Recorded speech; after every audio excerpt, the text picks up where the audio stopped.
YouTube channel. If it wasn't to all of you, I wouldn't be here today. Lalabas muna tayo ngayon. Sobrang init. Ang rason kasi bakit ako lumabas, kahit nang init-init kasi nagpe-freezing ako sa loob. Grabe as in. Wala akong mapagpipilian. Kung sa loob naman ako ng kwarto, centralized kasi yung AC namin. Kaya hindi ko may adjust yung AC. So ngayon lumabas ako na dahil sa sobrang init. Gusto ko lang magpapainit, guys. Kaya lumabas ako habang kumuha ng video. Ganito yun dito.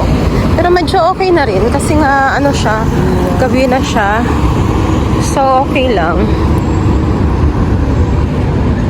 Kahit na gabi na wala siyang araw, kasi pag lumabas ka, ganito lumabas ka ng gabi, medyo okay. Kahit na mainit yung singaw. Siyempre nasa desert.